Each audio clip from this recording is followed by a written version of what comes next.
우리의 마음 상태는 면역을 즉각적으로 바꿀 수가 있습니다. 이렇게 우리가 심리 상태가 소화기관에 작용을 하는 것을 잘 알고 있듯이 면역도 지배한다는 것을 밝혀냈습니다. 자기소개 부탁드립니다. 네, 안녕하세요. 저는 건강한 식사법과 생활습관을 안내하는 완전해독연구소의 류은경입니다. 반갑습니다. 우리는 원래 아프지 않은 게 정상인가요?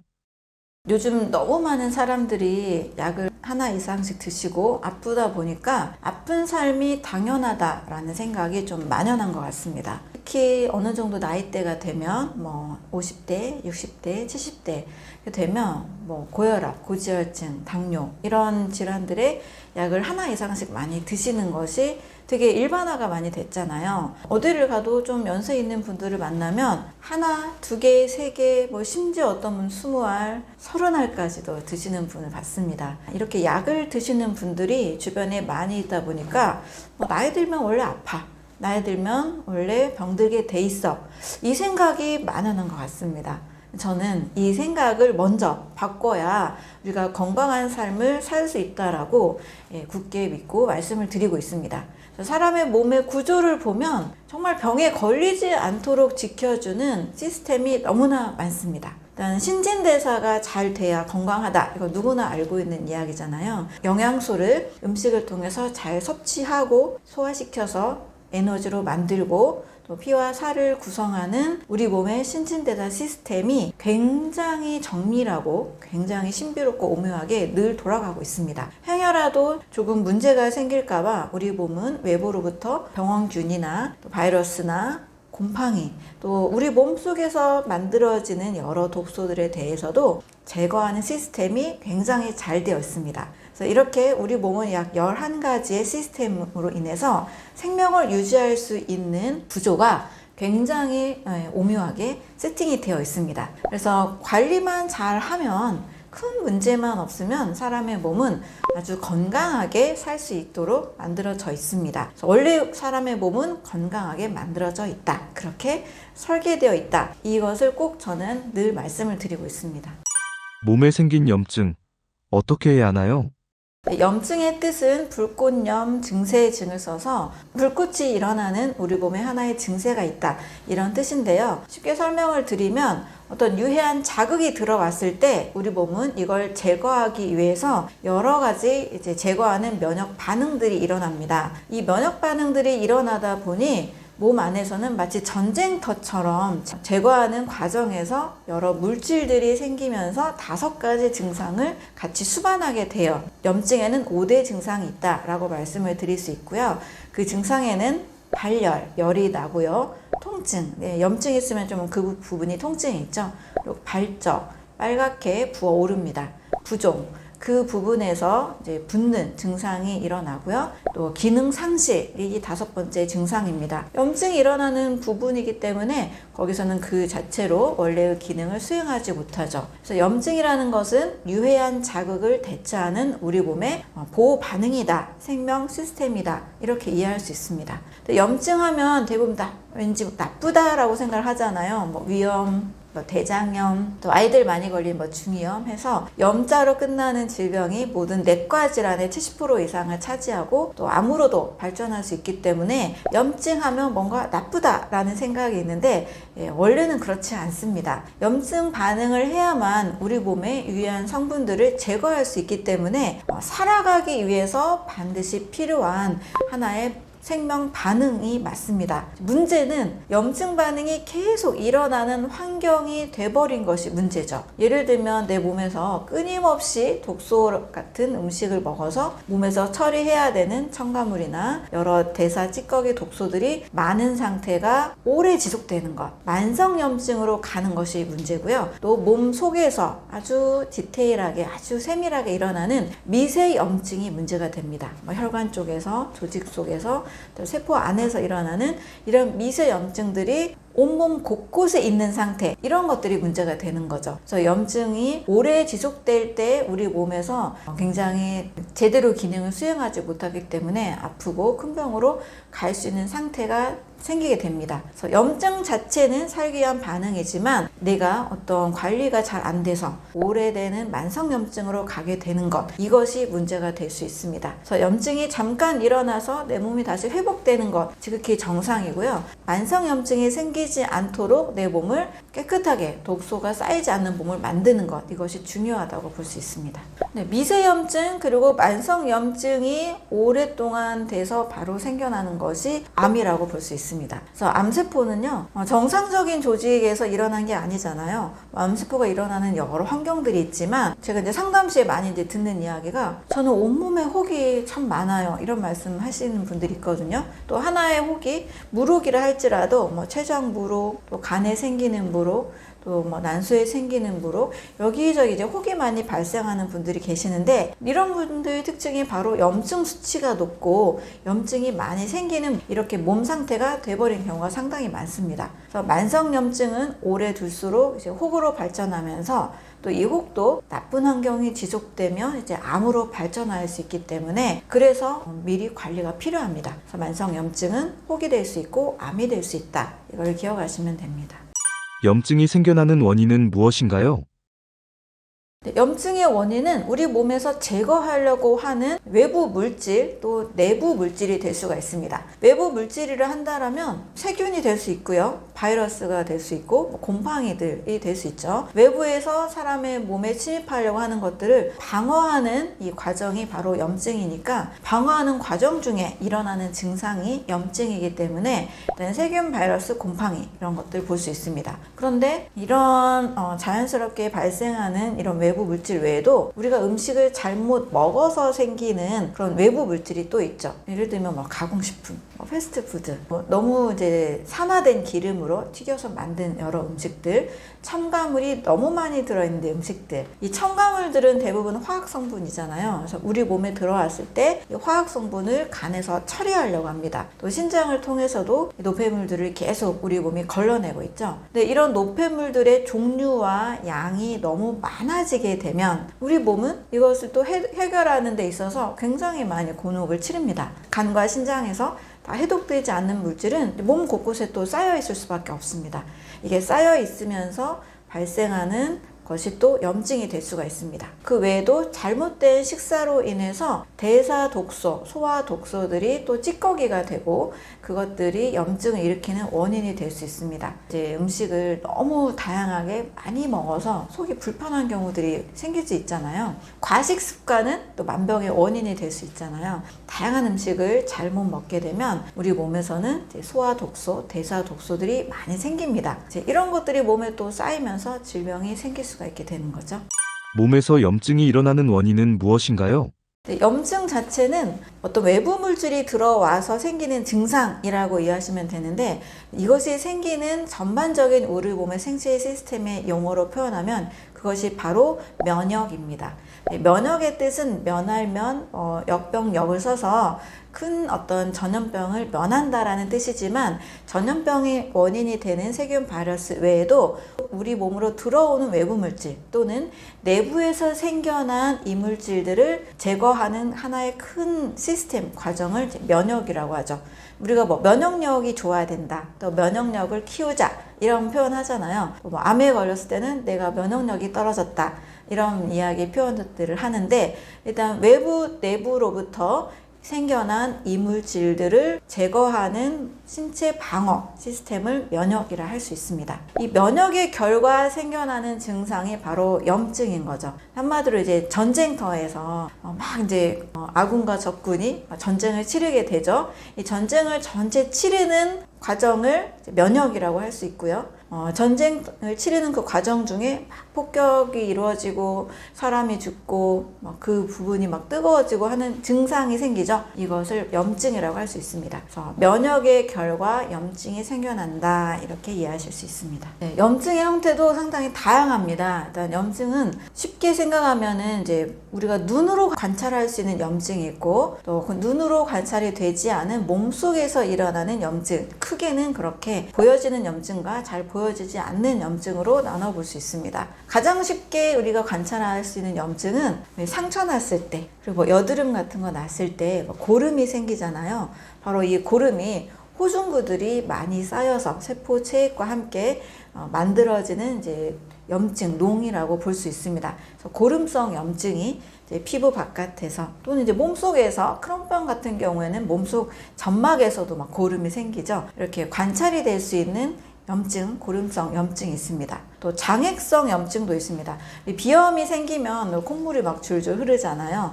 그런 경우, 또 복막염으로 인해 복수가 차오르는 것도 장액성 염증이라고 볼 수 있습니다. 궤양성 염증 같은 경우도 있는데요. 몸속 점막 쪽에서 상피에 염증이 일어나서 조직이 괴사가 되고 그 조직이 파고 들어가서 조직 아래쪽 하층이 드러나게 되는 경우 궤양성 염증이라고 합니다. 그러니까 위궤양, 그리고 궤양성 대장염 이런 질병들이 있죠. 그래서 점막 쪽에서 몸 속에서 일어날 수 있는 염증이고 이런 것들도 육안으로 관찰이 될 수가 있습니다. 그런데 또 보이지 않는 염증들이 있어요. 병원에서 혈액 검사를 받으면 CRP라고 해서 염증 수치를 계산하는 그런 것들을 이제 검사를 받게 됩니다. 몸속에서 세포 수준에서 또 혈액 수준에서 몸속에서 일어나는 다양한 염증들이 일어나고 있다는 것을 수치화 시켰다라고 볼 수 있는데 이런 것들은 사실 눈으로 육안으로는 검사 장비를 통해서도 잘 관찰이 되지는 않죠. 그래서 몸속에서 보이지 않는 이런 염증들이 있고 또 피부나 또 이제 점막 쪽에서 보여지는 그런 염증들이 있다. 이렇게 이해하실 수 있습니다. 각종 염증 막아내는 우리 몸에 면역기관이 있나요? 사실 우리 온몸이 면역기관이다라고 할 수 있습니다. 면역하면 왠지 흉선, 비장, 또 림프절, 그리고 장의 면역력 이 정도만 생각하기 쉬운데요. 머리부터 발끝까지 우리 몸은 온몸이 면역기관이라고 할 수 있을 만큼 굉장한 방어 시스템을 갖고 있습니다. 이제 피부도 면역기관이거든요.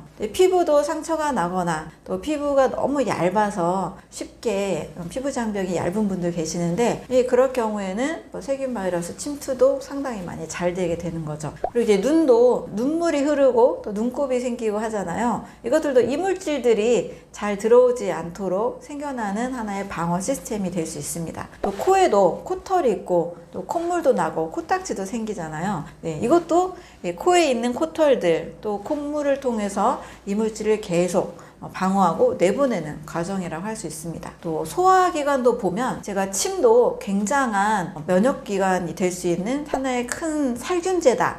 항생제 비슷하게 말씀을 드리는데 침부터 해서 모든 소화 효소들이 굉장히 강력한 살균 효과들이 있고 또 이물질, 세균들을 죽이고 또 해결하는 그런 능력들을 가지고 있습니다. 또 호흡을 통해서도 기관지에도 이 기관지 섬모들이 있고 또 폐도 굉장한 그 폐포들이 있어서 계속 이물질이 생기고 나쁜 것들이 들어오면 이것을 자꾸 내보내려고 하죠. 예를 들면 감기 걸렸을 때 가래가 나오잖아요. 이 가래가 나오는 것도 나쁜 게 나온다, 무조건 나쁘다 라고만 보기는 어렵습니다. 장기화가 되면 정말 문제가 되지만 가래를 통해서 세균 바이러스들이 내 폐 속에 들어오는 것들을 우리 몸의 면역 세포들이 싸워서 내보내는 찌꺼기거든요. 호흡기도 우리 몸의 전체 면역기관이라고 볼 수 있습니다.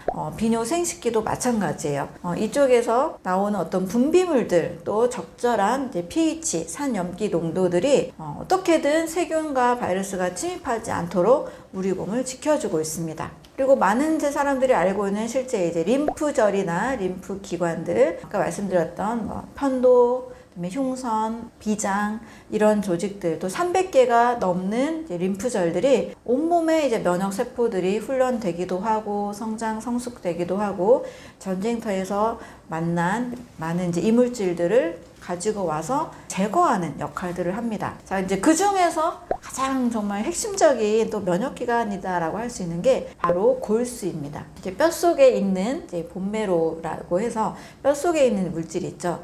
이 골수에서부터 적혈구도 생산하지만 이제 백혈구도 함께 생산을 하죠. 백혈구 이제 면역세포라고 하는데 백혈구에 과립구나 단핵구, 림프구 다양한 이 면역세포들이 골수에서 만들어집니다. 그래서 정말 면역력을 면역력을 지키기 위해서는 어떻게 해야 되나요? 뭐 어떤 특정한 어떤 한두 가지 음식이 면역력을 확 올려준다.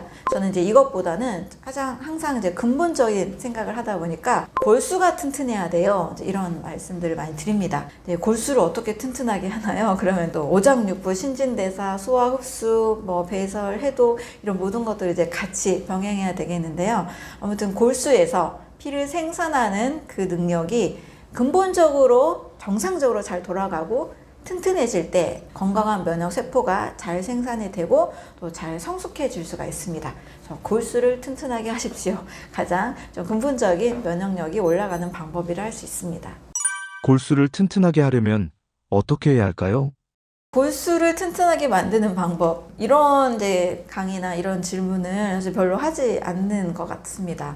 근데 저는 우리 몸의 가장 핵심 장기로서 아주 중요한 장기가 있는데 바로 간입니다. 간이 많은 일을 하고 있다는 것은 대부분 알고 계세요. 근데 좀 더 구체적으로 말씀을 드리면, 자, 골수가 튼튼하게 하려면 일단 우리 몸에서 뭔가 생산이 잘 돼야 됩니다. 적혈구가 4개월이면 한번 다 만들어지잖아요. 또 온몸, 뭐 백혈구를 포함한 온몸의 세포가 1년이면 또 한번 다 만들어집니다. 뼈는 제외하고요. 자, 이렇게 몸이 계속 뭔가를 만들어내야 됩니다. 이 세상에서도 뭔가 만드는 곳, 공장이라는 곳이 있는데 이 공장에도 재료가 충분해야 생산품을 잘 만들잖아요. 재료 원료 수급이 안 되면 뭔가 제품이 잘 만들어지지 않습니다. 마찬가지로 원료가 충분하게 잘 공급이 돼야 되는데 바로 이 원료 수급의 가장 핵심적인 장기가 간입니다. 간에서는 뭐 500가지의 일을 한다라는 표현을 하는데 이 500가지 많은 일들 중에 우리가 식사한 탄수화물, 단백질, 지방, 비타민, 미네랄, 각종 영양소들을 가지고 우리 온몸에 필요한 재료들을 생산합니다. 제가 골수가 튼튼해야 됩니다 라고 말씀드렸는데 바로 이 피를 잘 생산하게 하려면 바로 간이 튼튼해야 됩니다.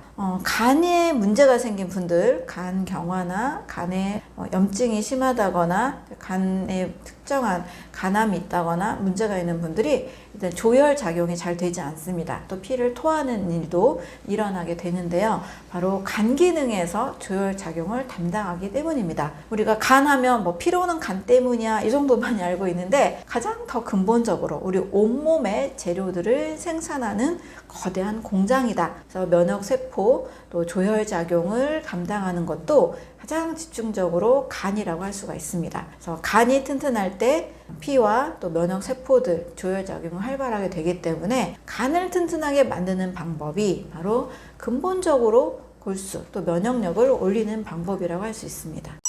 간이 망가지는 이유는 무엇인가요? 간이 엄청나게 많은 일을 하고 있기 때문에 사실 식사가 잘못됐거나 나쁜 음식을 먹거나 너무 간을 지치게 하는 활동들을 할 경우에는 이제 간이 망가지게 되는 거죠. 많은 분들이 잘 알고 계신 게 바로 술이죠. 술은 뭐 당연히 과음을 하게 되면 이제 간에서 엄청나게 많은 화학 물질들을 해독을 해야 되기 때문에 간이 망가질 수 있습니다. 그래서 독성 물질이 많이 들어오면 당연히 간이 망가지죠. 또 독성 물질, 이제 술 외에도 화학 성분이 많이 들어있는 음식을 먹으면 또 간이 망가집니다. 한 달간 햄버거를 먹고 자기 몸에 실험을 한 어떤 다큐멘터리가 있었습니다. 이 다큐를 직접 제작을 하면서 본인 몸에 한 달간 햄버거만 먹는 테스트를 했었는데요. 바로 간이 바로 망가지게 됐죠. 그래서 한 달간 테스트한 후에 지방간이 생기고 뭐 콜레스테롤 수치 엄청나게 올라가고 15kg 정도 이제 체중이 증가하게 됐습니다. 자, 그것은 햄버거 속에 들어있는 이제 성분들이 너무나 많은 이제 화학 물질도 많고 또 해독해야 되는 물질도 많고 또 중요한 필수 영양소들이 공급이 되지 않다 보니까 이제 간이 점점점 이제 망가지게 되는 거죠. 잘못된 식사, 화학 물질이 많이 들어있고 또 과식하는 습관도 간을 망가뜨린다 할 수 있습니다. 과식을 하게 되면 위장도 지치지만 간도 엄청 지칩니다. 근데 들어오는 영양소가 너무 많다 보니까 이것을 곳곳에 보내기도 해야 되지만 안 보내주면 더 이상 저장을 해버리죠. 그래서 간이 뚱뚱 붓게 되고 지방이 끼게 되는 지방간으로 바뀌게 되는 거죠. 또 활성산소가 많이 생겨나는 식사법이나 그런 활동들도 간을 손상시키는 라이프 스타일이라고 할 수가 있습니다. 활성산소는 몸속에서 당연히 만들어지는데 이것을 제거하는 시스템이 이제 간에서도 SOD나 카탈라제나 글루타치온 같은 이런 시스템들이 이제 우리 간과 우리 온몸 세포들에 자리 잡고 있습니다. 항상 문제는 이제 너무 많이 들어오는 거죠. 적절히 들어오면 다 제거를 하는데 너무 많이 들어오다 보니까 세포 손상이 이루어지고 간세포도 산화되고 딱딱해지고 간 조직이 이제 굳어버립니다. 그러면서 간 손상이 이루어지게 되는 거죠. 그래서 간은 처음부터 간암으로 가는 경우는 없다. 이런 얘기 들어보셨을 거예요. 암은 하루아침에 생기지 않는다. 10년, 20년 이렇게 오랜 세월이 걸려서 생기는데 일단 정상적인 간의 조직은 말랑말랑하고 선홍색의 빛을 띠고 있습니다. 지방간이 되면 점점 이제 노랗게 지방이 끼게 되고 여기서도 좋은 영양소가 들어오지 않고 활성산소가 계속 많아지면 간염이 되고 간염이 더 심해지면 간 섬유화, 간 경변, 간 경화, 간암으로 이어지게 되는 거죠. 그래서 우리 몸이 한순간에 나빠지는 것이 아니고 지속적인 나쁜 식사 습관, 또 나쁜 생활 습관에 의해서 이제 간이 망가지면서 또 많은 병이 생길 수 있는 환경이 생기게 됩니다. 간이 나빠졌을 때 나타나는 신호가 있나요?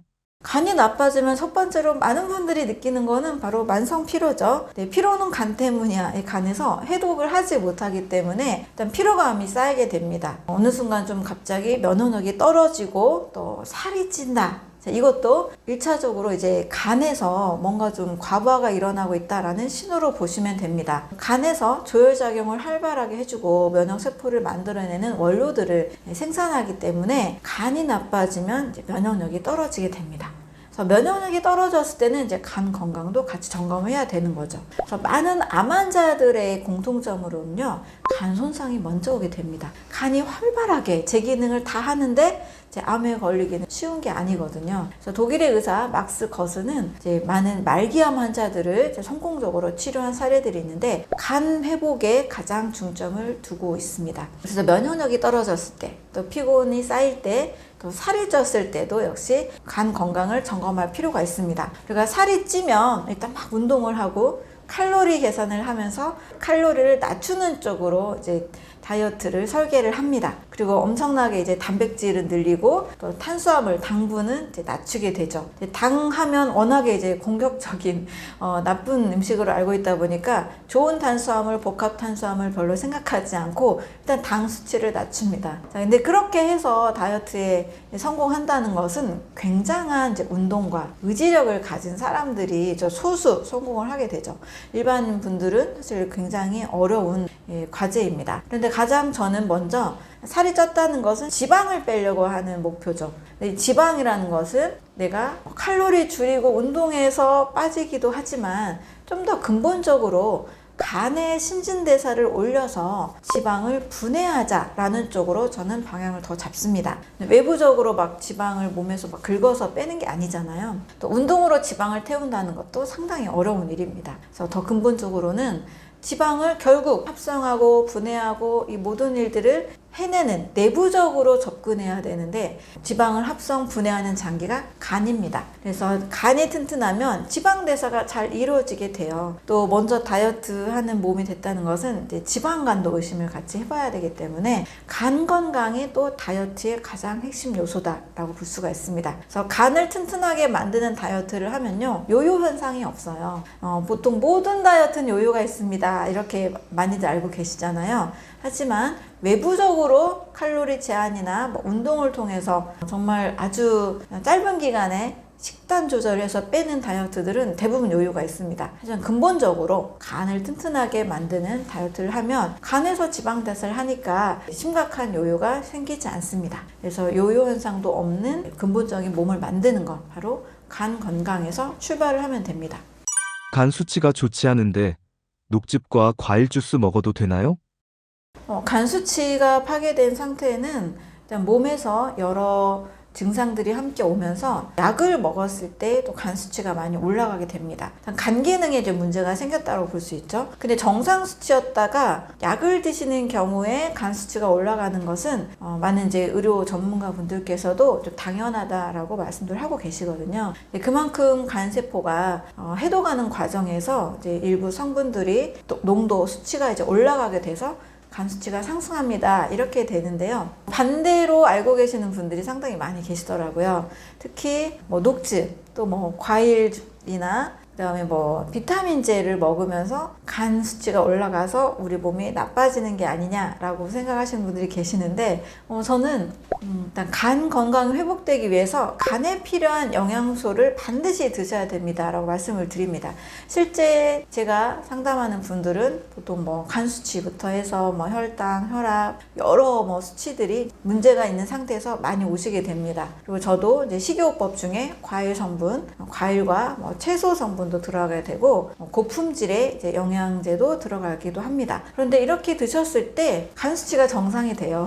무슨 뜻이냐면 간을 손상시키는 것이 정확히 무엇인지 우리는 잘 알아야 됩니다. 가장 위험한 것은 첫 번째 약이죠. 약은 화학물질이기 때문에 당연히 간에서 해독하는 과정에서 간 수치가 상승될 수밖에 없습니다. 그래서 화학 성분이 있는 약, 그리고 저도 뭐 비타민제가 모든 제품들이 좋다라고는 절대 보지 않습니다. 화학 성분으로 만들어진 것들 장기간 복용하면 이제 간 수치에 문제가 올 수 있기 때문에 정말 고품질, 천연 성분의 어떤 고품질을 반드시 선택을 해야 되고 환자 수준으로 만들어지는 이제 퀄리티가 있는 제품들만 써야 된다고 저는 말씀을 드립니다. 근데 과일과 녹즙으로 간 수치가 망가진다? 네, 이거는 조금 맞지 않습니다. 이런 경우는 있습니다. 가끔 이제 암 환자들 사이에서 어떤 즙들이 유행하는 경우들이 가끔 있어요. 어떤 특정 버섯, 특정 즙들, 이렇게 고농축으로 즙으로 드실 경우에는 우리 몸에 갑자기 독성이 많은 상태의 간에 갑자기 들어올 경우에는 이제 간이 적응하지 못해서 이제 간세포가 파괴되고 간 수치가 올라가는 경우들이 있습니다. 아마 이제 의료 전문가분들께서도 이런 것들을 우려해서 이제 그런 음식들을 드시지 마세요. 과학적으로 밝혀지지 않은 것들을 드시지 마세요라는 것을 표기하기도 합니다. 저도 어떤 특정 즙들을 절대 옹호하는 것은 아니고요. 우리 사람이 먹어야 되는 필수 음식들이 있습니다. 과일류, 채소류, 견과류, 뭐 씨앗류, 콩류 이런 필수 음식들은 우리 몸에서 꼭 필요한 영양소를 제공하기 때문에 서서히 우리 몸의 세포들, 특히 간세포들도 함께 재생을 시켜주죠. 또 간세포에 꼭 필요한 비타민, 항산화 성분들이 바로 과일, 채소류에 가장 많이 들어 있습니다. 어떤 특정 즙들을 많이 고농축으로 해서 드시는 것보다는 자연스럽게 식사를 통해서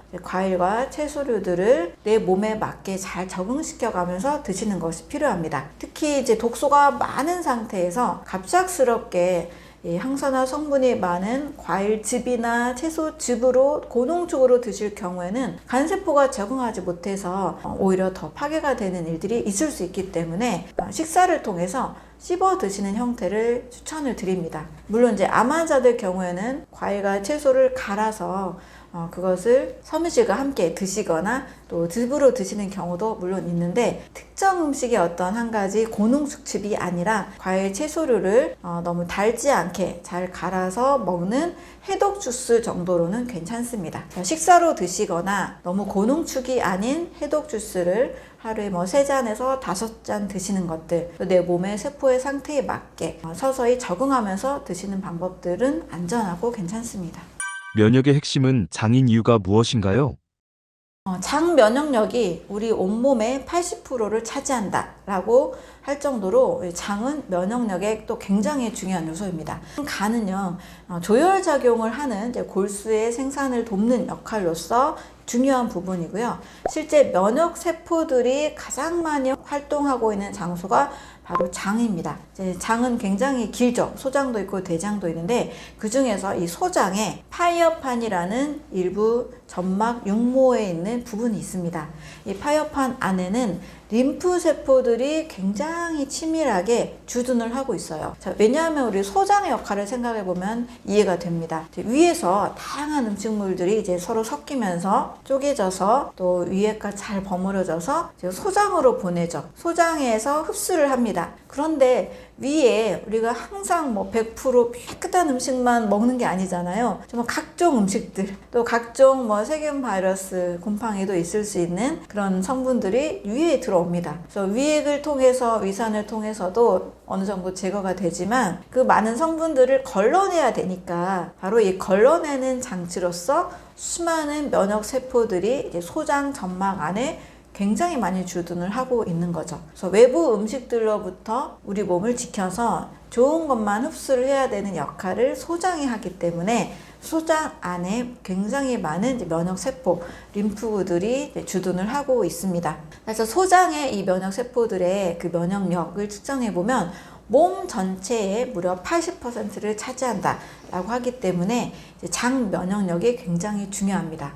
소장 점막이 망가지고 또 장 상태가 너무 나쁘게 되면 외부로부터 들어오는 많은 이물질들을 잘 걸러내지 못하기 때문에 이제 그때 병이 생기는 거죠. 최근에 이제 소장 점막의 기능에 문제가 생겨서 시보라고 해서 이런 장 질환이 늘어나고 있고 또 크론병, 궤양성 대장염 이렇게 소장과 대장 전반에 일어나고 있는 자가 면역 질환들도 굉장히 많이 늘어나고 있습니다. 그래서 이제 자가 면역의 중심, 또 시보 같은 이런 소장의 그런 질병의 중심에는 장 면역력을 튼튼하게 해야 된다라는 것이 굉장히 중요한 요소가 되겠습니다.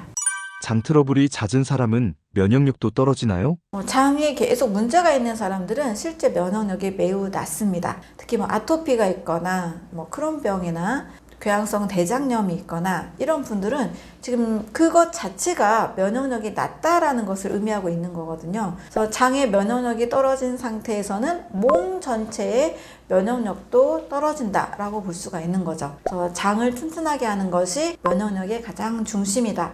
이렇게 말씀을 드립니다. 특히 이제 어떤 분들은 이제 장 건강을 거의 모든 건강의 중심이다라고 할 정도로 폐나 심장이나 뇌나 다른 데 이제 이상이 있는 경우에도 먼저 장 치료를 가장 중심으로 해야 된다라고 주장하는 이제 전문가 분들도 있습니다. 저는 상당히 이제 일리가 있다라고 보고 있고요. 심장이나 뇌나 폐나 우리 그 외에 소화기관이 아닌 다른 몸의 장기들은 소화기관에서 만들어내는 흡수한 영양소들을 가지고 에너지를 만들어낼 수밖에 없습니다. 그래서 소화기관이 나쁘면 사실 온몸이 같이 나쁠 수밖에 없죠. 장의 면역력이 약해서 외부 물질들이 계속 들어오는 상태, 잘 해결되지 않은 상태, 또는 자가 면역이 계속 일어나는 상태에서는 온몸에 흡수할 수 있는 영양 성분 자체도 결코 건강한 상태가 되지 않기 때문에 다른 장기들도 약해질 수밖에 없습니다. 그래서 가장 이제 에너지의 중심, 영양소의 핵심이라고 할 수 있는 소장, 그리고 전체적으로 이제 장 건강이 온몸에 건강에 영향을 미친다라고 볼 수 있습니다. 그래서 이제 온몸을 튼튼하게 하기 위해서 장 건강, 또 장의 면역력을 지켜야 된다라는 것은 굉장히 중요한 말이 되겠습니다. 장이 망가졌을 때 보내는 신호가 있나요? 환기나 또는 변비가 있거나 또 이제 악취가 나는 변을 계속 본다. 이런 것들이 바로 장 건강이 좋지 않다라고 볼 수 있는 거죠. 특히 이제 변비부터 말씀을 드리면 장 안에 찌꺼기가 계속 오래 머물러 있잖아요. 근데 이 찌꺼기가 오래 머물러 있으면서 가만히 있느냐? 그게 아닙니다. 변비를 경험해 보신 분들은 잘 아실 거예요. 하루 이틀, 3일, 4일, 5일 지나다 보면 변이 점점점 딱딱하게 굳습니다. 어떤 분들 토끼똥처럼 이제 보는 분도 계시죠. 또 너무 굳어서 이제 또 안 나오기도 하죠. 정말 부득이한 경우는 관장약이나 관장을 통해서 이제 변을 이제 끄집어내야 되는데, 이 변이 장 안에 오래 머물러 있을수록 변에 있는 성분이 장 상피세포로 계속 흡수가 됩니다. 변의 독소도 같이 수분도 흡수가 되고, 수분이 흡수가 되니까 이제 변이 딱딱하게 굳어지게 되는 거죠. 근데 수분만 흡수되겠어요? 변에 있는 독소도 같이 흡수가 됩니다. 장 상피로 계속 흡수가 되다 보니까 이제 혈관을 타고 장간 순환이라고 해서 간에도 영향을 미칩니다. 그래서 간에도 독소가 계속 흘러갈 수밖에 없는 거죠. 또 우리 몸에 장, 뇌, 축이 있습니다. 최근에는 장과 뇌 질환을 굉장히 많이 연결지어서 뇌와 장의 상관관계도 많이 연구를 하고 있습니다. 우리 파킨슨이나 치매, 알츠하이머 이런 질병들은 뇌질환이니까 장과 전혀 별개의 문제인 것 같잖아요. 파킨슨이나 치매, 알츠하이머 같은 이런 뇌질환자들의 공통점으로 장이 나쁘다라는 공통점이 계속 나오고 있거든요. 그래서 이 장, 뇌, 축을 통해서도 장의 독소가 계속 몸속에 흘러들어서 혈관을 타고 이제 뇌까지도 그 독소가 흘러간다라고 볼 수 있습니다. 그래서 장이 안 좋은 분들은 편두통이 가끔 오는 분들도 있습니다. 어쨌든 변비부터 시작해서 장에 있는 독소가 장간 순환, 간으로, 장뇌축, 뇌로 계속 같이 흘러간다고 보기 때문에 가장 이제 중요한 이제 건강이 바로 장 건강부터 시작이 돼야 되는 거죠. 또 뭐 변이 계속 악취가 난다. 저는 이제 완전 소화의 증거로 완전 연소돼서 부변을 봐야 됩니다라고 꼭 강조를 드리는데요. 바로 부변이라는 것은 영양소가 완전히 잘 흡수가 돼서 찌꺼기만 나오게 된 결과물이고, 이것은 물보다 비중이 더 가벼워서 물에 뜨는 변이 됩니다. 이 아이들 키우는 엄마들은 애가 황금변을 봐야 된다라는 거 잘 알고 계시잖아요. 근데 애기들만 황금변을 봐야 될까요? 성인도 마찬가지예요. 건강한 변으로 이제 황금변, 바나나 변이라고 하죠. 바나나 굵기의 그런 밝은 갈색, 황갈색으로 황토색의 그런 밝은 변이 가장 건강 상태가 좋은 변이라고 할 수 있습니다. 근데 이런 변은 악취가 나지 않아요. 그냥 약간 구수한 뭔가 좀 그런 냄새가 나서 내가 건강 상태가 좀 좋구나 이걸 확인하실 수 있는데, 정말 완전 소화 건강식을 하면 부변을 볼 수 있게 됩니다. 그런데 악취가 난다라는 것은 일단 나쁜 음식을 먹은 결과물이 될 수 있고요. 장내 미생물이 건강한 균, 유익균보다 유해균이 많다라는 뜻이 됩니다. 자, 이렇게 해서 이제 장내 미생물 상태까지 연결이 되는데, 나쁜 장내 미생물이 많은 환경에서는 당연히 면역력도 떨어질 수밖에 없고, 또 우리 몸에 장내 미생물이 뭐 단세지방산 생성이라든지 대장 상피세포에 영양소를 공급하는 일도 하고 있고, 또 면역세포들을 훈련시키는 일도 하고 있습니다. 그래서 면역력과도 또 연결이 되게 됩니다. 그래서 악취가 나는 변은 그 자체로 독성이 많은 상태이기 때문에 내 몸에 독소가 많은 환경을 또 제공하고 있다라는 뜻으로 보면 됩니다. 당연히 면역력도 떨어지게 되고, 신진대사도 떨어지게 되고, 간 건강과 뇌 건강까지도 영향을 미칠 수 있는 상태라는 것을 꼭 이해하시면 좋겠습니다. 건강의 핵심은 무엇인가요? 여러분, 소화 안 되는 사람들을 이제 대화를 하다 보면 제가 상담을 통해서 만나는데, 정말 하루도 살기 힘들어요 라는 말씀을 하십니다. 속이 불편하다라는 것은 불편함이 떼어지지 않거든요. 우리도 뭐 너무 과식했을 때, 또는 나쁜 음식 먹거나 긴장하는 그 상태가 지속됐을 때 막 배가 아프고 막 화장실에 갈 것 같고 굉장히 불편하잖아요. 그래서 저는 이 생명의 가장 시작점이 바로 소화기관으로부터 시작한다라고 말씀을 드리고 있습니다. 일단 소화가 잘 돼서 속이 편하면 활동할 수 있는 우리 몸의 활동성도 굉장히 좋아지고, 영양소가 잘 흡수가 되는 상태라고 볼 수가 있습니다. 생명의 시작이라고 말씀드린 이유는 바로 우리가 먹어야 살잖아요. 잘 먹어서 또 잘 영양소를 흡수해야만 에너지를 만들고 또 피와 살을 계속 만들어냅니다. 이제 우리 몸은 이제 병원에서 많이 하지 않는 말 중에 제가 늘 강조하는 것이 바로 세포가 늘 재생되고 늘 분열되고 있다는 거예요. 그 증거가 머리카락 늘 자라죠. 손톱 늘 자라죠. 이것을 우리는 경험하고 있고, 또 대변을 통해서도 죽은 세포도 함께 늘 나갑니다. 찌꺼기만 나가는 게 아니에요. 우리가 생명을 유지하기 위해서는 가장 첫 번째로 소화기관이 튼튼해야 됩니다.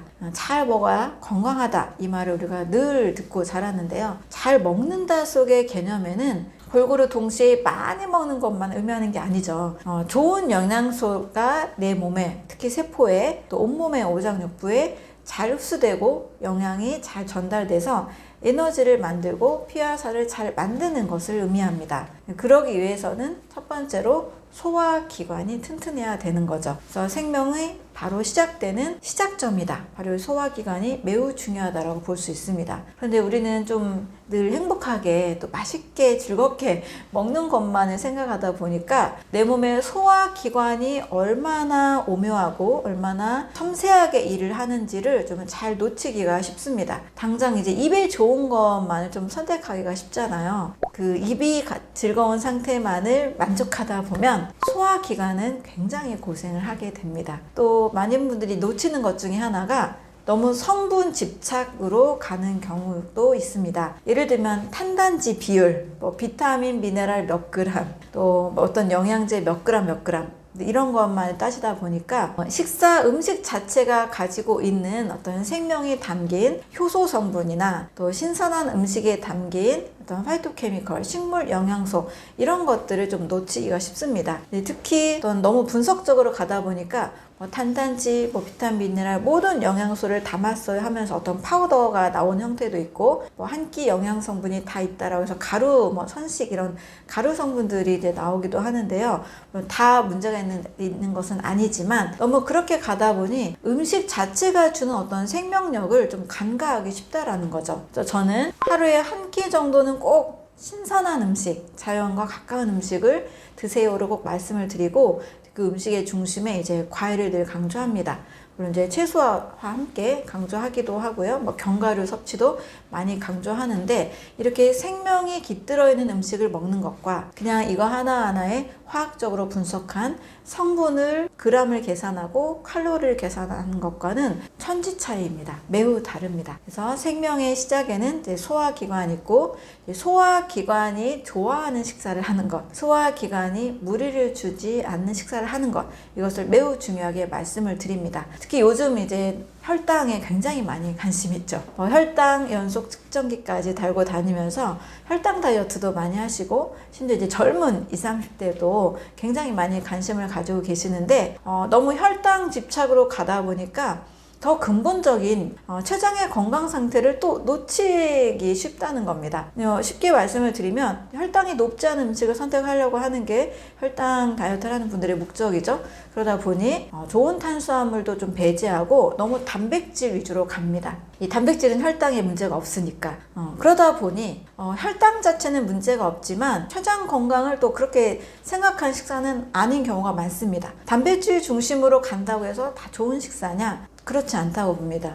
왜냐하면 단백질 그리고 탄수화물, 지방 모든 것들을 만들어내는 소화효소를 바로 췌장이 담당을 합니다. 탄단지의 소화효소를 췌장이 담당하고 혈당을 올리는 글루카곤과 혈당을 낮추는 인슐린, 혈당 호르몬도 췌장이 만들어냅니다. 근데 너무 혈당 집착형으로 가다 보니까 단백질 위주로 또 가서 췌장을 또 무리하게 한다는 거죠. 고단백을 먹어도 고지방을 먹어도 또 고탄수화물 식사를 해도 다 췌장은 무리를 할 수밖에 없습니다. 그래서 췌장을 보호하는 식사가 더 중요한데 너무 혈당으로만 가게 된다는 거죠. 더 근본적으로 췌장을 지치지 않게 하는 소화가 편한 식사, 소화기관이 지치지 않은 식사, 여기엔 위장, 간 다 포함이 되는 거죠. 그래서 소화기관에 무리를 주지 않은 식사가 가장 근본적으로 건강에 가장 좋은 식사다, 이렇게 말씀을 드릴 수 있습니다.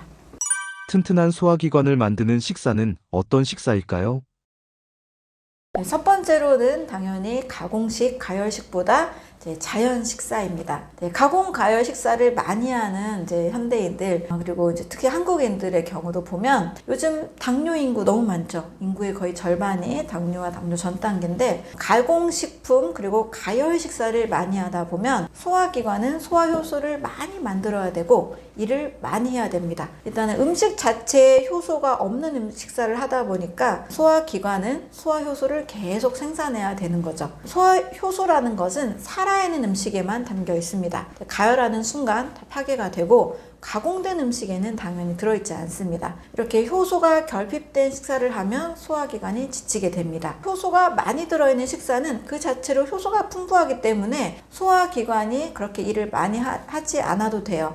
쉬운 예로 우리 야생동물을 생각하면 됩니다. 야생동물은 사실 살아있는 날것을 먹잖아요. 자연에 있는 것들을 먹다 보니까 요리하지 않잖아요. 가열하지 않죠. 그러니까 효소가 풍부한 식사를 합니다. 그러니 그들의 소화기관에 적합한 효소가 풍부한 식사를 하면서 소화기관이 그냥 자연스럽게 자기가 일할 만큼만 일하면 되는 거죠. 그래서 야생동물은 고혈압, 고지혈증, 당뇨, 암 같은 만성질환이 없습니다. 그래서 효소가 풍부한 식사를 하는 것이 가장 소화기관을 건강하게 만드는 거라고 할 수 있습니다. 그래서 하루에 제가 늘 주장하는 것은 한 끼 정도는 효소가 필요 없는 식사를 하세요. 가열 식사를 하세요를 말씀을 드리는 겁니다. 자, 두 번째로는 단순한 식사입니다.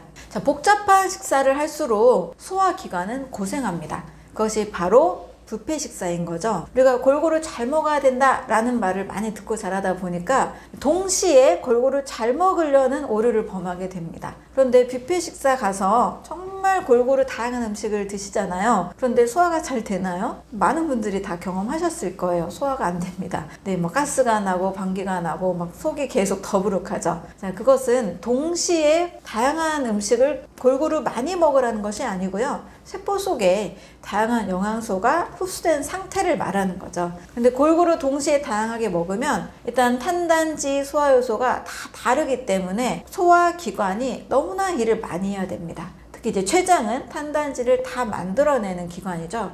췌장이 점점 과부하가 됩니다. 췌장은 단순히 이제 혈당이 높은 음식을 먹어서만 고생하는 게 아니고요. 고단백질을 먹어도 고지방을 먹어도 췌장은 고생하게 됩니다. 이제 물론 그러면 뭐 골고루 다양하게 소식하면 괜찮지 않나요? 라는 질문을 하신다면 맞습니다.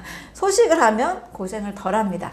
문제는 우리가 골고루 다양하게 많이 먹는 식사를 너무 많이 하니까 이제 소화기관, 특히 췌장도 간도 지치게 되는 거죠. 따라서 우리는 식사 자체는 단순한 식사를 해야 됩니다. 탄수화물은 아밀라제에 의해서만 분해가 되고 단백질은 프로테아제에 의해서만, 지방은 리파제에 의해서만 분해가 됩니다. 만능 동시에 소화시키는 만능 소화효소는 없다는 거죠. 탄수화물 중심의 식사를 한다라면 자연의 탄수화물, 복합 탄수화물로 단순하게, 단백질 위주의 식사를 한다라면 단백질 위주로 약간의 채소와 함께 단순하게, 지방도 또 단순하게, 너무 이 고지방, 고단백, 고탄수화물을 동시에 많이 먹으면 소화기관이 지치게 됩니다. 그래서 식사는 한식을 드신 예로 든다라면 반찬 두세 가지로 그냥 단순한 식사를 하는 것이 소화기관이 지치지 않습니다. 그래서 식사 시에는 단순한 식사를 하시는 것, 소화기관을 편하게 하는 식사라고 할 수가 있습니다. 위염이 생기는 사람들의 공통점은 무엇인가요? 위염이 생기는 원인들은 상당히 많죠. 이제 나쁜 식사를 계속 하다 보면 위 점막이 점점 이제 손상이 되는 거죠. 위를 굉장히 많이 관찰한 이제 일본의 명의인 시냐 히로미에 의하면 위장 점막만 봐도 어떤 식사를 했는지 알 수 있다라고 합니다. 위장 점막은 위 점막은 상당히 매끄럽고 또 아주 선홍색, 붉은 빛을 띠는 상태가 가장 좋은데 뭔가 울퉁불퉁하게 된 상태, 그리고 딱딱하게 굳어진 상태, 점막에 변형이 일어나는 것들을 많이 관찰하게 된다 그래요. 그래서 공통적으로 이런 분들의 식사법을 물어보면 공통적으로 우유 많이 먹고 동물성 단백질을 너무 많이 섭취했을 때, 탄닌이 많이 들어있는 녹차를 많이 마신 분들의 경우 점막이 울퉁불퉁하게 변한 것들을 관찰할 수 있다고 합니다. 잘못된 식사로 인해서 이제 위 점막에 손상이 되는 경우가 굉장히 많죠. 이렇게 위축성 위염으로 해서 위 점막이 딱딱하게 이제 굳어가는 그런 상태의 진단을 받은 분이 계셨습니다. 이 부분 이제 상담해드린 뒤에 아침 식사 한 끼만 바꿨거든요. 아침에 사과를 1개에서 2개 정도 매일 꾸준히 드셨다고 합니다. 1년 뒤에 진단을 다시 해보니까 위축성 위염이 사라지고 헬리코박터도 사라진 이제 건강한 위가 되셨다고 합니다. 이분 이제 50대 초반인데 50대에도 세포 분열은 계속 일어나기 때문에 다시 회복될 수가 있습니다. 잘못된 식사를 하는 경우에 이제 위험이 많이 생길 수가 있고요. 또 두 번째로는 신경성으로 위험이 많이 생깁니다. 우리 몸은 자율신경이라는 게 있잖아요. 자율신경은 교감신경과 부교감신경이 있는데 이 자율신경 지배 법칙에 의해서 모든 소화기관이 이 신경으로 다 연결이 되어 있습니다. 긴장을 하면 이제 체하거나 또는 화장실에 가거나 이런 현상이 일어나는 이유가 바로 이 소화기관이 신경의 지배를 다 받고 있기 때문입니다. 자율신경의 어떤 균형이 계속 깨어지는 상태, 자율신경 실조라고 하죠. 교감과 부교감신경이 자율적으로 잘 조절이 안 될 때 이제 위염으로 계속 커져가는 경우도 있습니다. 그래서 위염은 크게 이제 급성으로 오기도 하고 이제 만성으로 오기도 하는데 각각 좀 증상은 다릅니다. 이제 급성 위염으로는 명치에 갑작스러운 통증이 있다거나 구토감이 있다거나 이제 구역질이 나는 경우들이 있죠. 그래서 급성 위염은 나쁜 음식을 먹었거나 갑작스러운 어떤 충격적인 일들에 의해서 생길 수 있기 때문에 즉시 잘 해결을 하면 괜찮습니다. 그런데 만성적으로 위염이 이제 진행될 때 반드시 좀 시간을 가지고 충분히 건강 관리할 필요가 있습니다. 만성 위염적인 증상은 이제 상복부, 위상복부 통증이 있다거나 계속 장기적으로 복부 팽만감이 있다거나 음식을 조금만 먹어도 저기 포만감이 생기고 또 구토 증상이 일어나는 증상으로 나타납니다. 그래서 뭔가 좀 위가 불편한 증상들이 시작됐다 그럴 경우에는 반드시 식사 조절을 잘 하셔서 식사로 위염을 해결하시고 또 스트레스도 당연히 관리해야 되겠습니다. 우리 몸에 신경지배를 받고 있기 때문에 만성 스트레스가 있는 분들은 반드시 좀 잘 해결을 하시면 좋겠습니다. 위염을 해결하는 식사법이 있나요? 위염을 해결하는 식사로는 첫 번째로는 아주 단순한 식사를 꼭 추천을 드립니다. 위염 있는 분들 중에 제가 많은 분들이 상담을 하면서 위염이 있어서 내가 소화가 잘 안 되니 영양소가 잘 흡수가 안 되는 것 같다. 정말 잘 먹어야 된다 해서 한 번에 막 거의 10가지씩 식사를 하시는 분이 계셨어요. 과일도 드시고 채소도 드시고 뭐 어떤 견과류도 드시고 씨앗류도 드시고 뭐 고기도 드시고 생선도 드시고 하시면서 내가 흡수가 안 되니까 잘 먹어야 되지 않겠냐 해서 막 10가지 이상 동시에 막 드시는 분이 계셨는데 제가 늘 질문을 드립니다. 소화 잘 되세요? 하면 소화가 안 돼요. 근데 난 먹어야 돼요. 영양이 부족해요. 이렇게 말씀하시거든요. 자, 소화가 되는 것이 음식을 늘리는 것보다 더 중요합니다. 한 가지 음식만 드신다 하더라도 소화를 시켜야 그 음식의 영양소가 흡수가 되거든요. 단 한 가지만 드시라고 말씀을 드려요. 진짜 위가 안 좋은 분들은 과일 한 종류, 고구마 한 종류, 또 식사도 소화가 잘 되는 형태의 이제 밥과 반찬 한두 종류 이런 정도로 정말 단순하게 드셔야 됩니다. 소화도 안 되는데 위가 움직이지 않고 점막이 약하고 소화효소도 잘 안 나오는데 다양하게 드신다? 더 악화된다고 볼 수 있습니다. 그래서 때로는 소화가 잘 되는 경우라면 바나나 식사를 하셔도 되고 고구마 식사를 하셔도 되고 위산에 문제가 없다면 사과 한 종류만 식사를 하셔도 됩니다. 근데 이 사과나 어떤 채소들도 불편하다 그럴 경우에는 이제 쌀밥으로 잡곡으로 쌀밥과 함께 한두 종류 채소 반찬 잘 또 익힌 채소 반찬 정도로 아주 단순하게 정말 꼭꼭 씹어서 식사를 하셔야 됩니다. 위염의 경우도 양배추즙 많이 드시는 분들 계시잖아요. 네, 양배추가 위에 좋은 것은 맞습니다. 실제 이제 양배추에 비타민 U라고 해서 U는 실제 있는 비타민은 아니고요. 얼서, 궤양이라는 것의 U, 약자를 따온 별명입니다. 실제로는 이제 MMSC라는 성분이고요. 이 성분이 위궤양 치료에 효과적이었다라는 연구 결과들이 있어서 양배추즙 이런 것들을 활용해서 위염의 치료가 되기도 합니다. 저의 경우에는 이제 바나나로 위염이 완화된 분도 계시고 사과로 위염이 완화된 분도 계시고 볶음 곡식 식사로도 위염이 완화된 분도 계십니다. 다양한데요. 어쨌든 나에게 맞는 식사로 정말 단순하게 한 종류 또는 두 종류 이렇게 단순한 자연의 음식 식사를 하시는 것이 좋습니다. 최대한 양념이 많은 자극적인 우리 한식 있죠. 한식 중에서도 깔끔하게 만든 한식이 있고 양념을 덜한 게 있고 양념을 많이 한 게 있는데 양념을 일단 많이 한 것은 최대한 좀 지양해 주시고 단순하게 좀 양념을 적게 한 식사로 50번 꼭꼭 씹어서 식사를 하시면 위 점막이 점점점 복구가 됩니다. 제가 위염이 나올 수 있다는 것에 희망을 드리는 근거는 위장 상피는 5일 만에 바뀐다 이 원리입니다. 그래서 상피가 자극이 좀 덜한 식사를 해야 상피세포가 잘 재생이 되지 않겠어요? 그래서 재생이 잘 되는 성분들, 특히 베타카로틴 같은 경우는 세포 재생 분열에 꼭 필요한 영양소입니다. 또 아연도 이 세포의 성장 분열에 꼭 중요한 영양소죠. 그래서 베타카로틴과 아연이 풍부한 음식들을 선택한다라면 위 점막이 빠르게 재생 복구될 수 있습니다. 제가 이제 베타카로틴 많이 들어있는 이제 음식으로 노란색 음식 드세요라고 말씀드리거든요. 그래서 바나나, 또 단호박, 또 노란색 음식 성분들을 선택하신다면 위 점막 세포가 좀 건강하고 빠르게 재생될 수가 있습니다. 위염을 방치했다간 어떤 일이 일어나게 되나요? 네, 위험을 초기에 잡는 것은 매우 중요한데요. 위험을 방치할 경우에는 계속 이 병이 진화가 되면서 이제 위암까지도 연결될 수가 있습니다. 위 점막이 매끈해야 되고 또 선홍색의 부드러운 이제 조직 형태로 관찰이 돼야 된다라고 말씀을 드렸는데요. 일단 위험이 조금 더 진행이 되면 이제 위축성 위험으로 진행이 됩니다. 만성적으로 이제 위험이 진행이 된 상태고요. 도톰했던 점막이 이제 얇아진 상태가 됩니다. 이 점막에서 위산이 분비가 돼야 되거든요. 점막이 얇아지니까 이제 위산이 잘 나오지 않죠. 그래서 위축성 위험 상태에서는 이제 소화가 점점 잘 안 되기 시작하는 상태로 바뀝니다. 그래서 위축성 위험 상태에서는 반드시 여기서 또 어떻게든 염증을 해결해야 되겠다라는 방향으로 꼭 식사를 설계하시는 것이 좋습니다. 그런데 이것을 계속 또 놔두면 점막이 점점점 더 얇아집니다. 더 얇아진 상태가 장상피 화생입니다. 위 점막이 장의 상피화 된다라는 뜻이에요. 장의 상피는 원래 얇습니다. 위 점막은 도톰하다 그랬잖아요. 점점 얇아지니 장의 상피처럼 변했다라고 해서 장상피 화생입니다. 장상피 화생은 이제 위험이 위축성 위험으로 가서 더 심해진 상태죠. 이렇게 되면 더 소화가 안 됩니다. 위산 분비가 더 안 되니까요.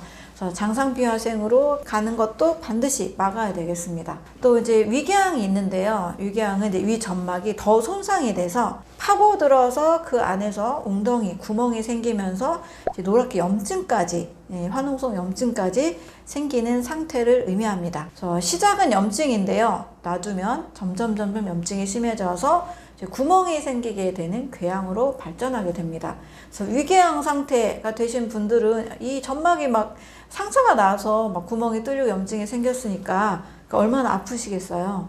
그래서 궤양 상태로까지도 정말 가지 않도록 막으셔야 됩니다. 이제 위궤양과 연결 지어서 크론병과 궤양성 대장염까지도 좀 말씀을 드릴게요. 크론병은 소화기 전체에 생길 수 있는 만성 자가면역 질환이라고 할 수 있습니다. 자기 몸에 생기는 항원들을 자기 몸이 공격을 해서 스스로 면역계 균형이 깨져서 일어나는 게 자가면역 질환이죠.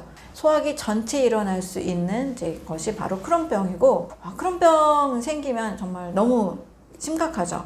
복통도 심하고 배를 막 쥐어짜는 듯한 그런 통증이 있고, 또 갑작스럽게 이제 설사를 하기도 합니다. 또 이제 점점 이제 심해지면 그 장 이외의 증상으로 관절염이나 이제 포도막염으로도 발전할 수가 있게 되는 거죠. 궤양성 대장염은 대장에 일어나는 이제 염증성 장질환이라고 할 수가 있습니다. 어쨌든 염증이 심해져서 생기는 것이 이제 위축성 위염, 장상피화생, 위궤양과 여러 궤양성 장질환이라고 볼 수가 있습니다. 그래서 이게 점막 수준에서 일어나는 질병이니까요. 저는 점막 건강을 챙기세요. 이것을 꼭 말씀을 드립니다. 자, 그런데 이렇게 장상피화생까지 간 이제 위 점막이 또 염증이 더 심해지고 또 문제가 되면 이제 위암으로도 생길 수 있는 거죠. 위 점막에 생기는 질환이잖아요.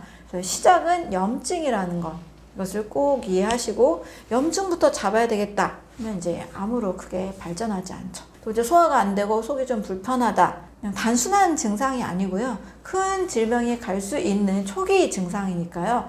반드시 꼭 건강한 상태로 되돌리려는 노력을 하시는 게 좋습니다.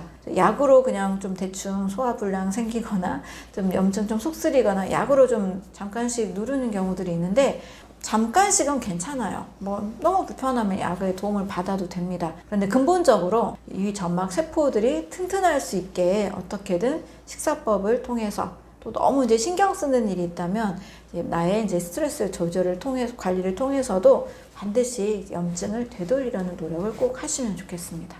암과 활성산소의 관계는 무엇인가요? 활성산소는 바로 염증을 더 심각하게 만드는 원인이 된다라고 할 수 있습니다. 활성산소가 우리 몸에서 무조건 나쁜 역할을 하는 건 아니에요. 정상적으로 산소호흡을 하면 약 2% 정도는 활성산소가 생깁니다. 세균이나 바이러스들을 제거하는 긍정적인 역할도 해요. 문제는 2%가 아니라 몸에서 지나치게 많이 생겼을 때 이제 온몸에 문제를 일으킬 수 있다는 겁니다. 활성산소로 인해서 생길 수 있는 것이 세포막을 손상시키고 세포막이 제대로 일을 하지 못하게 합니다. 이 세포막의 손상은 결국 세포 속 DNA와 미토콘드리아까지도 영향을 미칩니다. 제가 이제 암은 미토콘드리아 손상이다 라고 항상 말씀을 드리는데요. 바로 활성산소가 세포막을 손상시키는 원인이 돼서 미토콘드리아까지도 영향을 잘 주지 못하게 되므로 변성이 일어나는 원인으로 갑니다. 그래서 세포막 손상, 미토콘드리아 손상, 또 DNA 손상 이런 것들로 인해서 암세포가 생길 수가 있게 되는 거죠. 또 우리 몸에 당과 단백질과 지방의 대사에 의해서도 활성산소의 공격을 받습니다. 당분이라는 것은 원래 당연히 우리 몸에서 에너지로 사용이 되는 겁니다. 지금 혈당 다이어트 하시고 혈당 조절하시는 분들에게 굉장히 당이 터부시 되는데 절대 그렇지 않습니다. 원래 당분이라는 것은 우리 온몸의 에너지원의 60%를 차지합니다. 그런데 이 당분이 너무 지나친 활성산소의 공격을 받아서 산화가 일어났을 때 당독소로 바뀌고 또 이 당독소가 세포막과 DNA와 혈관들을 공격하기 때문에 문제가 되는 겁니다. 또 이 활성산소가 또 단백질을 또 공격을 하다 보니까 산화된 단백질이 되어서 세포 속에 불필요한 독소로 작용하고 피부 노화나 백내장이나 질병들로 발전을 시키게 됩니다. 또 지방도 마찬가지예요. 지방도 활성산소를 만나게 되면 과산화 지질이 됩니다. 또 콜레스테롤에 대해서도 많은 분들이 아직 오해를 많이 하고 계시는데 콜레스테롤 수치와 심혈관 질환은 상관관계가 없다. 미국 의학협회에서 발표한 내용입니다. 무려 2015년도 발표한 내용이고요. 콜레스테롤이 높아도 심혈관 질환에 안 걸릴 수 있고 콜레스테롤이 낮아도 심혈관 질환에 걸릴 수 있다라는 것을 이미 발표했습니다. 문제는 산화된 콜레스테롤 문제거든요. 이것은 활성산소의 공격, 또 염증이 많은 몸에서 일어나는 현상입니다. 이렇게 산화된 콜레스테롤, 산화된 지방들은 혈관 속에서 떠돌아다니다가 백혈구를 만나서 포식작용이 되면서 혈관벽에 붙고 혈전으로 바뀔 수 있기 때문에 이게 문제가 되는 겁니다. 그래서 동맥경화나 뇌경색, 뇌출혈, 심혈관 질환, 여러 혈관 질환의 원인들은 활성산소가 많은 상태에서 변성된 콜레스테롤, 변성된 과산화 지질이 문제가 된다는 것을 꼭 이해하시면 좋겠습니다. 그래서 염증의 원인이 될 수 있는 활성산소, 이 활성산소를 줄이는 것이 우리가 식사를 했을 때 생겨나는 탄수화물, 단백질, 지방들이 제대로 에너지원과 치조직으로 사용될 수 있는 환경을 제공합니다. 그래서 활성산소의 공격을 받은 탄수화물, 당분, 단백질, 지방이 문제가 된다는 것을 꼭 이해하시고 너무 당분을 터부시하시지 마시고요. 물론 정제 탄수화물로 인한 혈당 스파이크는 반드시 관리하셔야 되지만 좋은 탄수화물, 과일, 채소에 또 통곡식에 고구마나 이런 식의 좋은 탄수화물까지 터부시하시지 꼭 않으셨으면 좋겠습니다. 심장질환과 활성산소는 어떤 관계에 있나요? 네, 콜레스테롤이 심장질환의 직접적인 원인이 아니다라는 것을 이제 밝히면서 또 더 자세하게 밝힌 내용이 있는데요. 우리가 HDL과 LDL을 잘 알고 계실 거예요. 어떻게 알고 계시면 좋은 HDL은 좋은 콜레스테롤, LDL은 나쁜 콜레스테롤 이렇게 알고 계시는데 사실 이것도 좀 더 자세히 말씀드리면 그렇지 않습니다. HDL과 LDL은 하이 덴시티냐 로우 덴시티냐에 따라서 고농도냐 저농도냐에서 콜레스테롤의 조직 분포와 이 농도에 관련이 된 내용입니다. 그래서 LDL이 무조건 나쁘다 이게 아니고요. 실험을 통해서 산화된 LDL이 관상동맥 질환을 올렸다라는 연구 결과들이 발표가 됐습니다. 그래서 LDL 수치 자체가 콜레스테롤 수치 자체가 문제가 아니고요. 활성산소로 인해서 산화가 됐을 때 이게 우리 몸에서 이제 혈전 생성이나 동맥경화나 이런 심혈관 질환의 원인이 되는 거다라는 것을 한 번 더 밝혔습니다. 그래서 여러분 너무 수치에 의존하는 그런 수치 의학보다 어떻게든 염증이 없는 몸, 활성산소를 줄여가는 몸, 이것을 만드는 것이 훨씬 더 중요하다는 거죠.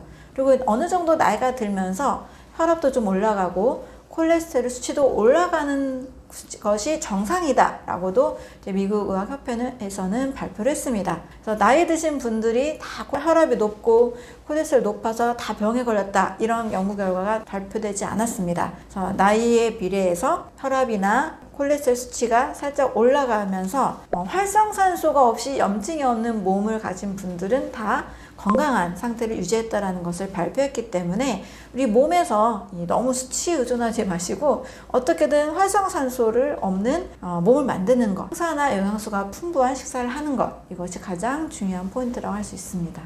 활성산소는 우리 몸에서 없어야 좋은 것일까요?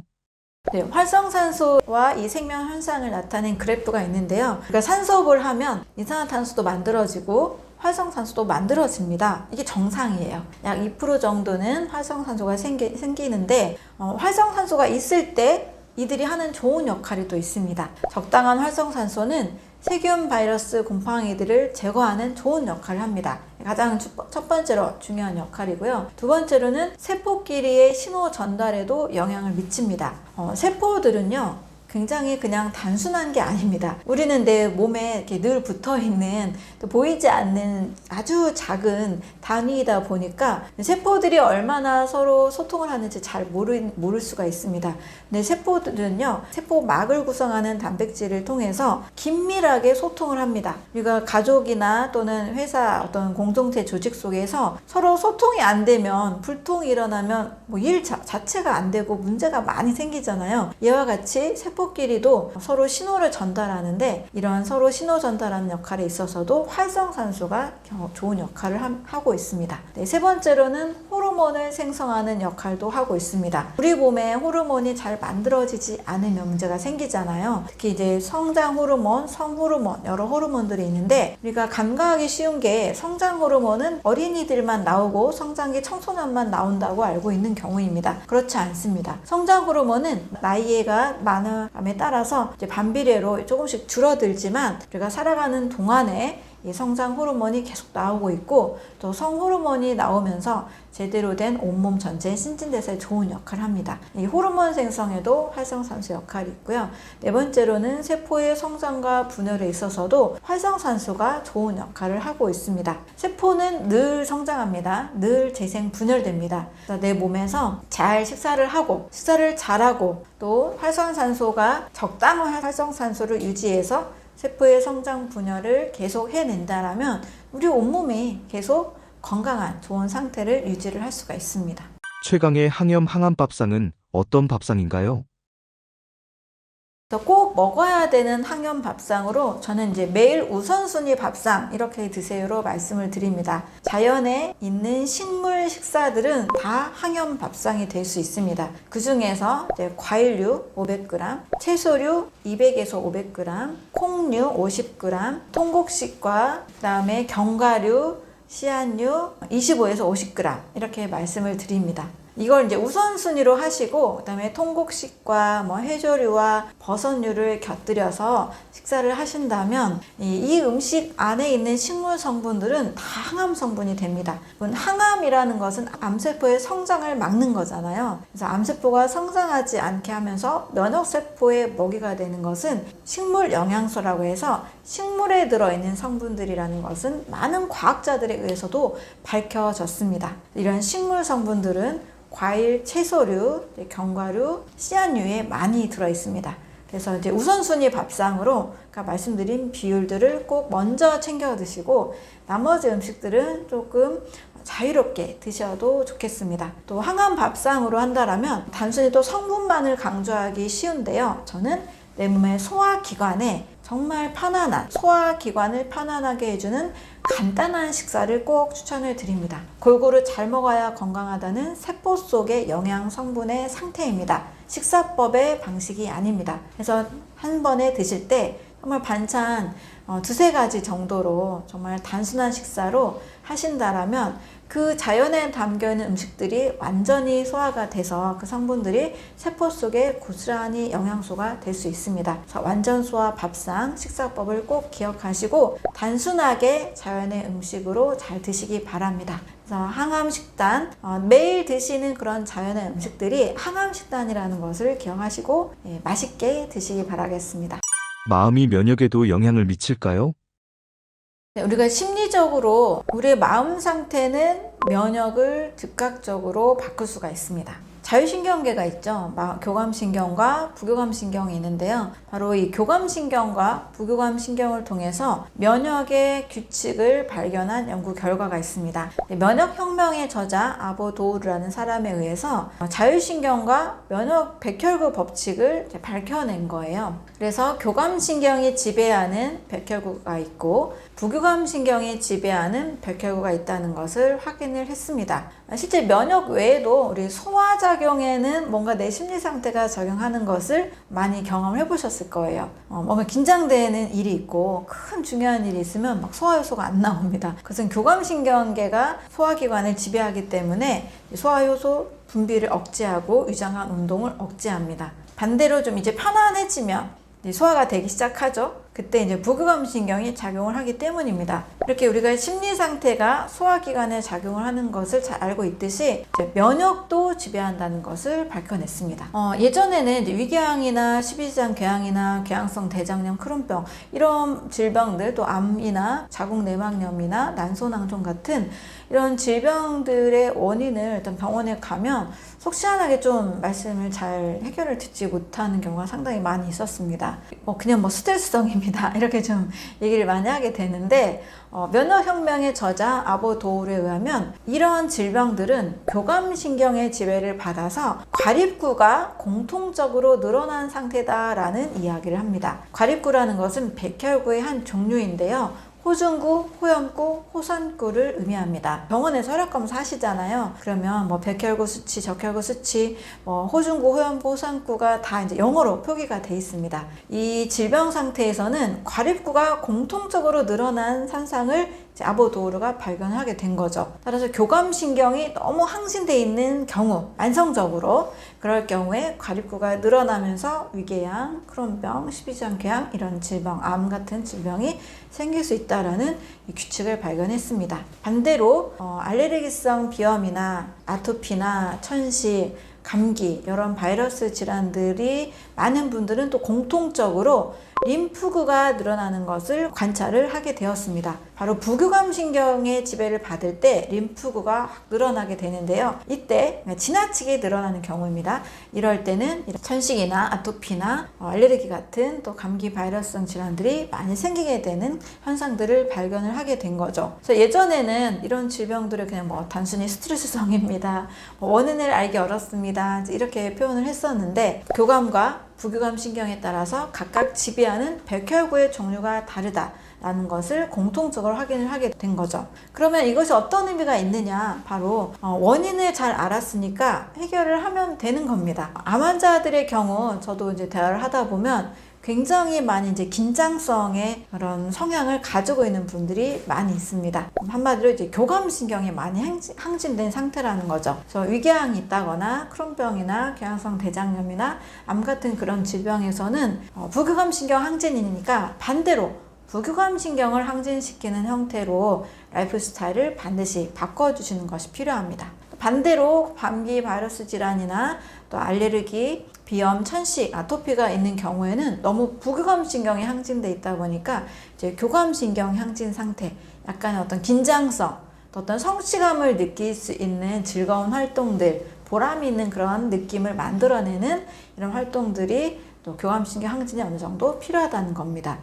면역의 그 면역세포를 지배하는 자율신경의 그 원리에 따라서 내 몸에 질병이 우리가 일어나는 그런 질병의 종류가 달라질 수 있다. 이런 거 꼭 확인하시고 자율신경 관리도 매우 중요합니다. 음식만 관리하는 게 아니고요. 정말 내 마음 상태, 자율신경을 지배하는 이 마음 상태를 항상 이제 능동적이고 성취감을 느낄 수 있는 상태에서 너무 긴장하지 않고 좀 편안하게 긴장과 이완을 반복하는 것도 매우 필요하다고 볼 수 있습니다. 특히 이제 암 환자분들에게는 정말 이게 걱정, 불안, 긴장 상태가 계속 지속이 되기 때문에 의식적으로라도 나는 건강해지고 있다. 내 몸의 세포는 건강한 세포로 늘 바뀌고 있다. 나는 매일매일 더 좋아지고 있다. 꼭 반드시 이 의식을 꼭 가지라고 말씀을 드립니다. 이거 먹으면 암세포가 자랄 텐데 정말 이런 불안들은 꼭 하지 않으셨으면 좋겠어요. 네, 내 몸에 암세포만 있는 게 아니고 건강한 세포가 훨씬 더 많습니다. 제가 이제 비유로 99%가 건강한 세포고 1%가 암세포일 수 있는데 이런 음식 먹는다고 탄수화물 음식 먹는다고 과일, 채소, 고구마 먹는다고 암세포에 먹이를 먹이고 있는 게 아닌가 하는 불안이 계속 생겨요 라는 말씀하시는 분들 계시거든요. 1%의 이 암세포만 먹이가 아니고 99% 내 몸에 필요한 면역세포들의 먹이일 수 있는데 안 많고 생각하는 것은 잘못된 의식입니다. 먼저 이 의식부터 반드시 바꾸셔서 건강에 좋은 음식은 일단 자연의 음식들을 충분히 드신다면 내 몸의 면역세포들, 면역력을 지켜주고 또 내 몸에 건강한 신진대사를 해주는 세포들을 튼튼하게 해주고 있구나 라고 반드시 생각을 해주셨으면 좋겠습니다. 간을 튼튼하게 만드는 방법이 있을까요? 간을 튼튼하게 만들려면 일단 간을 쉬게 하면서 간이 정말 좋아하는 영양소를 공급을 해야 됩니다. 제가 항상 건강의 가장 근본적인 식사법으로 완전 소화 식사법을 많이 강조하는 이유입니다. 우리 몸은 완전히 소화가 돼서 영양소, 좋은 영양소가 몸속에 잘 들어오면 각각의 간을 비롯한 모든 장기들이 제 기능을 수행합니다. 그런데 소화 불량이 되면 그 순간부터 독소가 쌓이게 되고 이 독소들을 간이 해독하기 위해서 굉장히 많이 고생을 많이 하게 되는 거죠. 근데 완전 소화가 됐을 때, 물론 나쁜 음식으로 완전 소화가 아니고요. 좋은 건강에 좋은 음식으로 완전 소화가 돼야 되겠죠. 그랬을 때 간세포가 점점점 잘 재생이 되고 튼튼해지게 됩니다. 특히 간이 좋아하는 영양성분이 있습니다 라고 말씀을 드리는데요. 간은 영양소를 합성하고 저장하면서 해독의 역할을 합니다.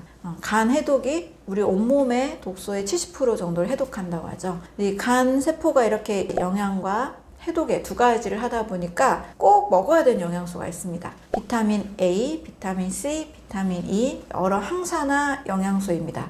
이렇게 비타민 A, C, E도 항산화 영양소라는 말이 있어요. 항산화 영양소라는 것은 활성산소를 중화시켜주는 성분이다 라고 이해하실 수 있습니다. 그만큼 독소가 많으면 활성산소가 늘어나서 간세포가 손상이 되기 때문에 이것을 방어해주는 역할을 영양소를 통해서 공급을 받을 수가 있습니다.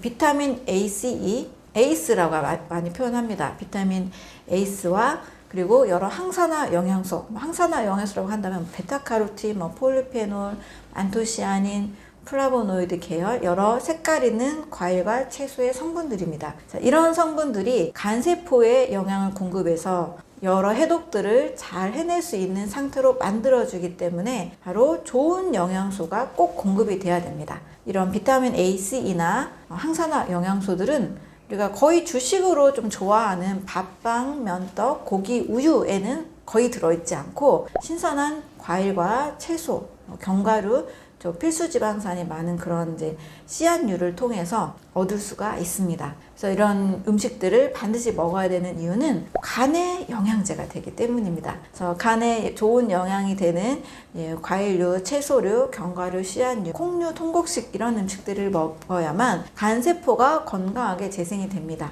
많은 암 환자들이 사실 자연 속으로 들어가서 좀 약간 마음을 내려놓고 자연식으로 음식을 바꾸시면 많은 분들이 회복이 되는 사례들이 굉장히 많습니다. 그게 그냥 기적적으로 나았다. 마음을 내려놓으니 자연과 하나 되어 나았다. 이게 겉으로 보면 그렇게 볼 수 있는데 근본적으로 보면 자연과 함께 좋은 공기를 마시면서 신선한 과일, 채소류들을 먹다 보니 간세포가 회복이 되는 거죠. 간 기능이 회복이 되면서 조혈작용도 좋아지고 면역력도 올라가게 되니까 몸이 점점 정상화가 됩니다. 암세포와 싸워 이길 수 있는 몸으로 간부터 회복이 되다 보니 이제 암으로부터 자유로워지는 몸으로 바뀌게 되는 거죠. 어떤 신비로운 일이 아니고 관 회복이 일어나서 좋아질 수밖에 없는 의학적, 과학적 원리가 담겨 있습니다. 역류성 식도염이 생기는 원인은 무엇인가요? 위산이 역류해서 역류성 식도염이라고 하는데요. 위산은 위에서 작용을 해야 됩니다. 근데 이게 역류하다 보니까 식도에 위산이 점점 자극이 되면서 식도에 불필요한 이 산에 의해서 계속 공격을 받다 보니까 거의 점막이 손상이 돼서 염증이 생기는 것이 바로 역류성 식도염입니다. 근데 역류성 식도염의 원인을 먹고 바로 누워서 그렇다, 운동을 안 해서 그렇다, 또는 너무 맵고 짠 음식을 먹어서 그렇다, 이렇게 다양한 이유들을 말씀을 하는데 근본적으로는 왜 이 음식이 역류를 할까? 우리 몸이 그렇게 눕는다고 바로 위가 뒤집어질까? 꼭 그런 것은 아닙니다. 위는 이제 두 가지 조임근이 있는데요. 식도와 위를 연결하는 분분 조임근이 있는데 바로 이 조임근이 풀려서 역류를 하게 됩니다. 근데 이게 왜 풀릴까를 생각해 보면 그냥 원래 근본적 우리 몸은 항문 관략근처럼 조임근이 잘 조여지는 것이 정상입니다. 그런데 윗속에 위산이 줄어들게 되면서 위산이 감소하게 되면 내 몸에 가스트린이라는 소화 효소가 분비가 되면서 음식을 더 받아들이세요 라는 신호로 이 분문 조임근이 열립니다. 그래서 문제의 원인은 바로 위산 감소에서 오는 경우가 가장 많습니다. 때로는 너무 저염식을 하는 분들이 위산이 잘 생성이 안 되는 분들이 계세요. 위산이 HCl이죠. 그런데 이 클로라이드를 공급하기 위해서는 NaCl, 소금이 필요하다는 겁니다. 지나치게 저염식을 하는 경우에 이 HCl, 위산이 잘 만들어지지 않으면서 가스트린이 분비되면서 분문 조임근이 열리는, 그래서 역류를 하게 된 현상이 일어나게 되는 거죠. 그래서 너무 지나친 저염식을 하지 마시고 적절한 소금을 어느 정도 짠맛이 나는 식사를 하는 것은 매우 중요합니다. 또 이제 위 점막이 손상됐다든지 어떤 원인들에 의해서 위산 분비가 잘 안 되는 분들이 계세요. 그럴 때 이제 역류성 식도염이 생기기도 합니다. 또 역류성 식도염이 위산 과다로 진단을 해서 위산이 줄여주는 그런 약들을 많이 드시기도 하죠. 그러면 오히려 더 임시적으로는 위산에 의한 쓰림 증상은 해결이 되지만 근본적으로 위산이 더 줄어들기 때문에 역류성 식도염이 절대 해결되지가 않습니다. 그래서 오히려 위산을 더 늘리는 처방을 하는 것, HCl 또는 이제 소금이 들어있는 식사를 하는 것, 이런 것들이 역류성 식도염을 해결할 수 있는 근본적인 방법이 될 수 있습니다. 구독자분들에게 해주고 싶은 말이 있으신가요? 면역을 위해서는 우리가 완전하게 소화시키는 것 매우 중요하고요. 또 자연의 식물을 통해서 활성산소를 중화시키는 항산화 영양소가 풍부한 영양소를 공급받는 것이 중요합니다. 그래서 소화가 잘 되게 자연의 음식들을 많이 드시면 좋겠습니다. 또 제가 암 환자분들에게 공통적으로 하는 말씀은요. 하루 1시간 이상씩 꼭 웃으세요. 네, 마음을 편안하게 드세요. 마음을 편안하게 가지세요를 꼭 말씀을 드립니다. 괜히 걱정해서 내 몸이 더 나아질 것은 하나도 없습니다. 내가 먹는 이 자연의 식사가 내 몸에 건강한 세포, 면역세포들을 늘려준다라고 생각을 하시고 자율신경계에서 부교감신경을 꼭 항진시킨다라면 우리가 건강한 몸을 꼭 만들 수가 있습니다. 제가 이제 많은 암 환자들이 좋아지게 된 사례 중에 좋은 식사도 물론 하셨지만 정말 긍정적인 마음으로 바꾼 분들이 굉장히 효과가 좋았습니다. 건강한 마음, 긍정적인 마음, 나는 매일 건강해지고 있다. 이 생각 꼭 하시고요. 여러분 모두 건강하고 행복한 삶을 사시기 바라겠습니다. 네, 감사합니다.